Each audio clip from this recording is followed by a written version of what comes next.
దేశంలో విభిన్న వాతావరణం కనిపిస్తోంది. ఉత్తరాదిలో అధిక ఉష్ణోగ్రతలతో జనం అల్లాడిపోతుండగా ఈశాన్య రాష్ట్రం అసోంలో వరదలు ముంచెత్తాయి. బీహార్, ఉత్తరప్రదేశ్, మహారాష్ట్ర, ఢిల్లీ, రాజస్థాన్, హర్యానా, పంజాబ్ తదితర రాష్ట్రాల్లో ఉష్ణోగ్రతలు 50 డిగ్రీల సెల్సియస్ దాటుతున్నాయి. నిన్న మహారాష్ట్రలోని నాగ్పూర్లో నిప్పుల వర్షం కురిసినట్లయింది. ఎండవేడి ఏకంగా 56 డిగ్రీలకు చేరినట్లు సమాచారం. అధికార యంత్రాంగం దీనిని ధృవీకరించాల్సి ఉంది. ప్రజలు ఇళ్ల నుంచి బయటకు రావాలంటేనే హడలిపోయారు. ఇళ్లల్లో ఉన్నా ఎలాంటి ఉపశమనం లభించలేదు. దేశంలోని పలు ఇతర రాష్ట్రాల్లోనూ ఎండలు మండిపోతున్నాయి.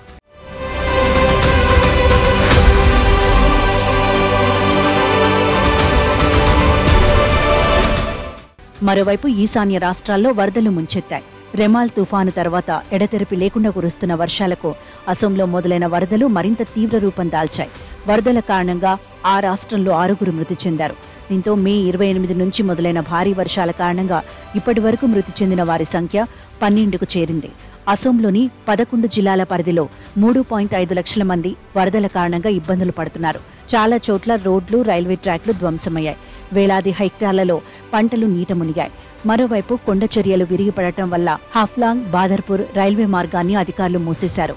రానున్న 2 రోజుల్లో దిబ్రూగఢ్ సహా 11 జిల్లాల్లో భారీ వర్షాలు కురిసే అవకాశముందని భారత వాతావరణ విభాగం తాజాగా ప్రకటించింది. ఇక నైరుతి రుతుపవనాలు కేరళ తీరాన్ని తాకాయి. దేశంలోని వివిధ ప్రాంతాల్లోకి ప్రవేశించే అవకాశం ఉందని పేర్కొంది. త్రిపుర, మేఘాలయ, అస్సాం, పశ్చిమ బెంగాల్, సిక్కిం రాష్ట్రాల్లోకి ఇప్పటికే రుతుపవనాలు ప్రవేశించాయి. లక్షద్వీప్, కర్ణాటక, తమిళనాడు సహా ఇతర ప్రాంతాల్లోకి కూడా ముందుగానే ప్రవేశించే అవకాశం ఉందని అధికారులు అంచనా వేస్తున్నారు. సాధారణంగా జూన్ 1 నాటికి రుతుపవనాలు కేరళను తాకుతాయి. 5 నాటికి అరుణాచల్ ప్రదేశ్, త్రిపుర, నాగాలాండ్, మేఘాలయ, మిజోరం, మణిపూర్, అస్సాం రాష్ట్రాలకు చేరుకుంటాయి. రుతుపవనాల ఆగమనం సమయంలోనే బంగాళాఖాతంలో రెమాల్ తుఫాను ఏర్పడటంతో వాటి గమనాన్ని ఇది బలంగా లాగిందని, అందుకే అనుకున్న సమయానికి ముందుగానే అవి ఈశాన్య రాష్ట్రాలకు చేరుకుంటాయని వాతావరణ శాఖ పేర్కొంది.